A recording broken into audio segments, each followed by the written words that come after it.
सभी को शारदीय नवरात्रि की ढेर सारी शुभकामनाएं। माता रानी की कृपा आप पर, आपके परिवार पर सदा बनी रहे। आज मैं आप सभी को सुनाऊंगी श्री दुर्गा सप्तशती पाठ का प्रथम अध्याय। प्रथम अध्याय सुनाने से पहले मैं आप सभी को बताना चाहती हूँ कि प्रथम अध्याय को सुनने से क्या फल मिलता है।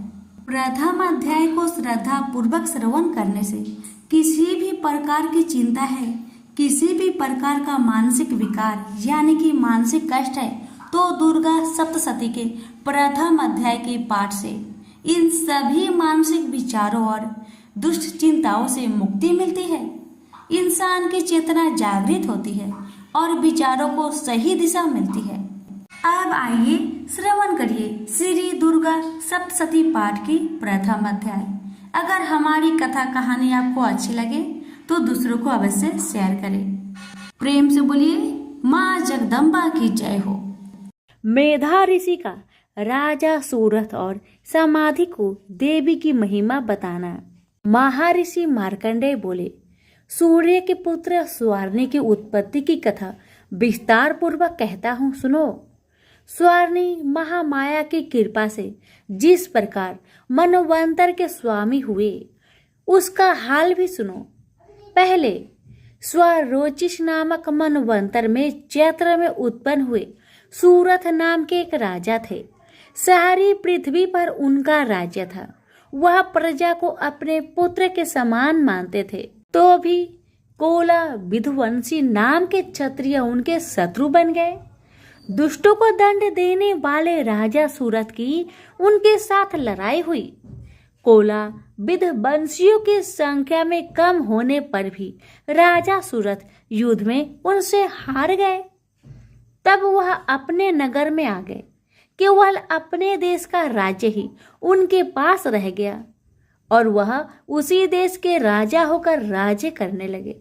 किंतु उनके शत्रुओं ने उन पर वहां भी आक्रमण किया। राजा को बलहीन देखकर उसके दुष्ट मंत्रियों ने राजा की सेना और खजाना अपने अधिकार में कर लिया। राजा सूरथ अपने राज्याधिकार को हार कर शिकार खेलने के बहाने घोड़े पर सवार होकर वहां से एक भयंकर वन की ओर चले गए। उस वन में उन्होंने महर्षि मेधा का आश्रम देखा। वहां महर्षि अपने शिष्यों तथा मुनियों से सुशोभित बैठे हुए थे और वहां कितने ही हिंसक जीव परम शांति भाव से रहते थे। राजा सूरथ ने महर्षि मेधा को प्रणाम किया और महर्षि ने भी उनका उचित सत्कार किया। राजा सूरथ महर्षि के आश्रम में कुछ समय तक ठहरे। अपने नगर की ममता के आकर्षक से राजा अपने मन में सोचने लगे, पूर्व काल में पूर्वजों ने जिस नगर का पालन किया था वह आज मेरे हाथ से निकल गया। मेरे दुष्ट एवं दुरात्मा मंत्री मेरे नगर की अब धर्म से रक्षा कर रहे होंगे या नहीं। मेरा प्रधान हाथी, जो कि सदा मद की वर्षा करने वाला और शूरवीर था, मेरे बीमारियों के बस में होकर न जाने क्या दुख भोग रहा होगा। मेरे आज्ञाकारी नौकर, जो मेरी कृपा से धन और भोजन पाने से सदैव दुखी रहते थे और मेरे पीछे पीछे चलते थे, वह निश्चय ही दुष्ट राजाओं के अनुसरण करते होंगे तथा मेरे दुष्ट एवं दुरात्मा मंत्रियों द्वारा व्यर्थ ही धन को व्यय करने से मेरा सचित किया हुआ मेरा खजाना एवं दिन जरूर खाली हो जाएगा। इस प्रकार ही बहुत सी बातें सोचता हुआ राजा निरंतर दुखी रहने लगा। एक दिन राजा सूरथ ने महर्षि मेधा के आश्रम के निकट एवं वैश्या को देखा। राजा ने उससे पूछा, भाई तुम कौन हो? यहाँ तुम्हारे आने का क्या कारण है और तुम मुझे शोकाग्रस्त अनमने से दिखाई देते हो, इसका क्या कारण है? राजा के यह नम्र वचन सुन वैश्य ने महाराज सूरथ को प्रणाम करके कहा, हे राजन, मेरा नाम समाधि है। मैं धनियों के कुल में उत्पन्न एक वैश्य हूँ। मेरे दुष्ट स्त्री पुत्रादिकों ने लोभ से मेरा सब धन छीन लिया है और मुझे घर से निकाल दिया है। मैं इस तरह से दुखी होकर इस वन में चला आया हूँ और यहाँ रहता हुआ इस बात को भी नहीं जानता कि अब घर में इस समय कुशल है या नहीं। यहाँ मैं अपने परिवार का आचरण संबंधी कोई समाचार भी नहीं पा सकता कि वह घर में इस समय कुशल पूर्वक है या नहीं। मैं अपने पुत्र के संबंध में ये भी नहीं जानता कि वह सदाचारी है या दुराचार में फंसे हुए हैं। राजा बोले, जिस धन के लोभी स्त्री पुत्रों ने तुम्हें घर से निकाल दिया है, फिर भी तुम उसी का चित्त में उनसे प्रेम करते हो। वेश्या ने कहा, मेरे विषय में आपका ऐसा कहना ठीक है, किंतु मेरा चित्त इतना कठोर नहीं है। यद्यपि उन्होंने धन के लोभ में पकड़कर प्रीत स्नेह को त्याग कर मुझे घर से निकाल दिया है, तो भी मेरे मन में उनके लिए कठोरता नहीं आती। महामते, मेरा मन फिर भी उनमें फंस रहा है। इस बात को जानता हुआ भी मैं नहीं जान रहा मेरा चित्त उनके लिए दुखी क्यों है। मैं उनके लिए लंबी लंबी सांसें ले रहा हूँ। उन लोगों में प्रेम नाम मात्र का भी नहीं है, फिर भी ऐसे निस्नेहियों के लिए मेरा हृदय कठोर नहीं होता। महर्षि मार्कंडेय ने कहा, ब्राह्मण। इसके पश्चात महाराज सूरत और वह वैश्य दोनों महर्षि मेधा के समीप गए और लोग न्याय संभाषण करके दोनों ने वार्ता आरंभ की। राजा बोले, भगवान, मैं आपसे एक बात पूछना चाहता हूँ, सो आप कृपा करके मुझे बताए। मेरा मन मेरे अधीन नहीं है, इससे मैं बहुत दुखी हूँ। राज्य धन आदि की चिंता अभी तक मुझे बनी हुई है और मेरी यह ममता अज्ञानियों की तरफ बढ़ती जा रही है। और यह समाधि नामक वैश्य भी अपने घर से अपमानित होकर आया है। इसके सज्जनों ने भी इसे त्याग दिया है। सज्जनों से त्याग हुआ भी यह उनसे हार्दिक प्रेम रखता है। इस तरह हम दोनों ही दुखी हैं। हे महाभाग, उन लोगों के अवगुणों को देखकर भी हम दोनों के मन में उनके लिए ममता जनित आकर्षक उत्पन्न हो रहा है। हमारे ज्ञान रहते हुए भी ऐसा क्यों है?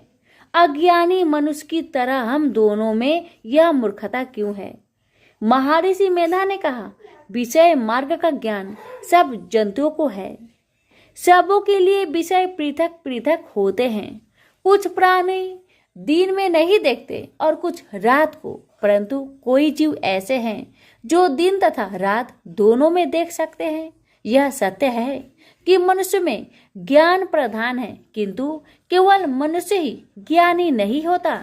पशु पंछी आदि भी ज्ञान रखते हैं। जैसे यह पशु पंछी ज्ञानी है, वैसे ही मनुष्यों का ज्ञान है और ज्ञान मनुष्यों में है, वैसे ही पशु पंछियों में है तथा अन्य बातें भी दोनों में एक जैसी पाई जाती है।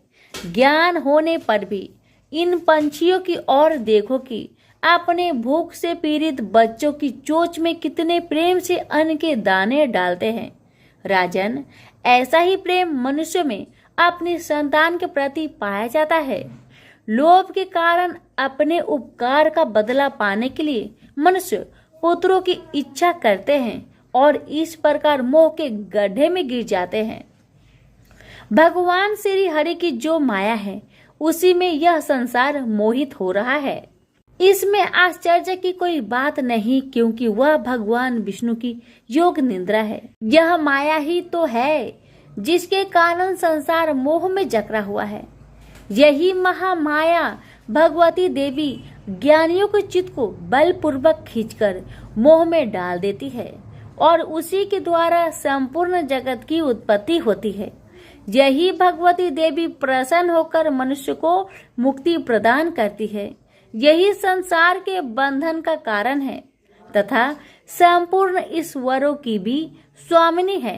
महाराज सूरत ने पूछा, भगवान, वह देवी कौन है जिसको आप महामाया कहते हैं?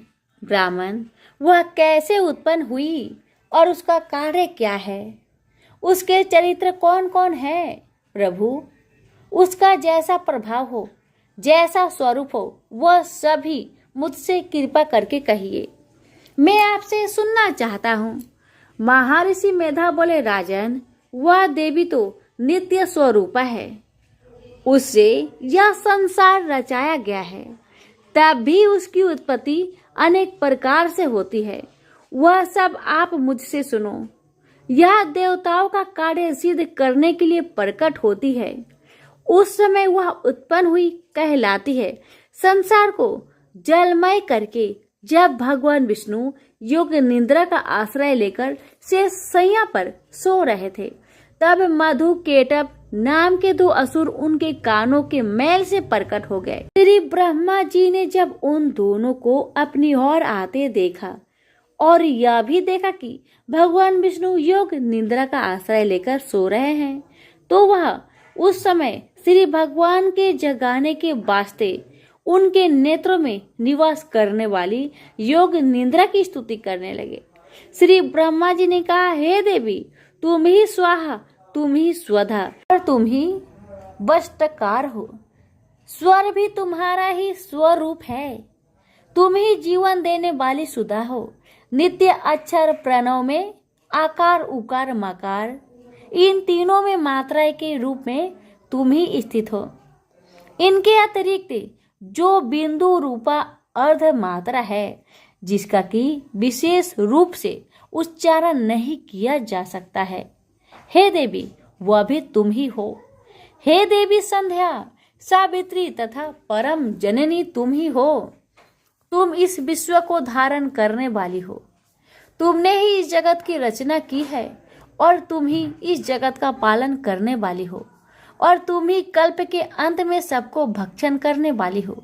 हे देवी, जगत की उत्पत्ति के समय तुम सृष्टि रूपा होती है, पालन काल में स्थित रूपा हो और कल्प के अंत में संहार रूप धारण कर लेती हो। तुम ही महाविद्या, महामाया, महामेधा, महारात्रि और मोहरात्रि हो। श्री ईश्वरी और बोध स्वरूपा बुद्धि भी तुम ही हो। लज्जा, पुष्टि, तुष्टि, शांति और क्षमा भी तुम ही हो। तुम खंड धारिणी, शूल धारिणी, घोर रूपा तथा गदा, चक्र, शंख और धनुष को धारण करने वाली हो। बाण, भुसुंडी और पडिग यह भी तुम्हारे ही अस्त्र है। तुम सौम्य और सौम्यंतर हो। यही नहीं बल्कि जितनी भी स्वयं तथा सुंदर वस्तुएं इस संसार में हैं, उनसे सबसे बढ़कर सुंदर तुम हो। पर और अपर सबसे परे रहने वाली सुंदर ही तुम हो। हे स्वर्ग रूपे देवी, जो भी सत असत पदार्थ है और उनमें जो शक्ति है वह तुम ही हो। ऐसे अवस्था में भला तुम्हारी स्तुति कौन कर सकता है? इस संसार के सृष्टि, पालन और संहार करने वाले जो भगवान हैं, उनको भी जब तुमने निंद्रा के वशीभूत कर दिया है, तो फिर तुम्हारी स्तुति कौन कर सकता है? मुझे भगवान विष्णु तथा भगवान शंकर को शरीर धारण कराने वाली तुम ही हो। तुम्हारी स्तुति करने की शक्ति किसमें है? हे देवी, तुम तो अपने इन उद्धार प्रभाव के कारण ही परेशानिय हो। मधु और केटप जो भयंकर असुर है, इन्हें तो मोह में डाल दो और श्री हरि भगवान विष्णु को भी जल्दी जगा दो और उनमें इनके मार डालने की बुद्धि भी उत्पन्न कर दो। महर्षि मेधा बोले, हे राजन, जब ब्रह्मा जी ने देवी से इस प्रकार स्तुति करके भगवान को जगाने तथा मधु और केटप को मारने के लिए कहा, तो वह भगवान श्री विष्णु जी के सामने खड़ी हो गई। उनके ऐसा करते ही भगवान श्री हरि तुरंत जाग उठे और दोनों असुरों को देखा, जो कि अत्यंत बलवान तथा पराक्रमी थे और मारे क्रोध के जिनके नेत्र लाल हो रहे थे और जो श्री ब्रह्मा जी का वध करने के लिए तैयार थे। इस पर उन दोनों दुरात्मा असुरों के साथ भगवान श्री हरि पूरे 5000 वर्ष तक लड़ते रहे। एक तो वह अत्यंत बलवान तथा पराक्रमी थे, दूसरे महामाया ने भी उन्हें मोह में डाल रखा था। अतः वह श्री भगवान से कहने लगे, हम दोनों तुम्हारी वीरता से अत्यंत प्रसन्न हैं, अतः तुम हमसे कोई वर मांगो। भगवान ने कहा, यदि तुम मुझ पर प्रसन्न हो तो अब तुम मेरे हाथों से मर जाओ। बस इतना सा ही वर मैं तुमसे मांगता हूँ, यह दूसरे वर से क्या प्रयोजन है। महर्षि मोधा बोले, इस तरह से जब यह धोखे में आ गए और अपने चारों ओर जल ही जल देखा तो भगवान श्री हरि से कहने लगे, जहाँ पर जल न हो, सूखी जमीन हो, उसी जगह हमारा वध कीजिए। महर्षि मेधा कहते हैं, भगवान तथास्तु कहकर भगवान श्री हरि ने उन दोनों को अपनी जांघ पर लेटाकर उन दोनों के सिर काट डाले। इस तरह से यह देवी श्री ब्रह्मा जी की स्तुति करने से प्रकट हुई थी। अब तुमसे उनके प्रभाव का वर्णन करता हूँ, सो सुनो। प्रेम से बोलिए माता रानी की जय।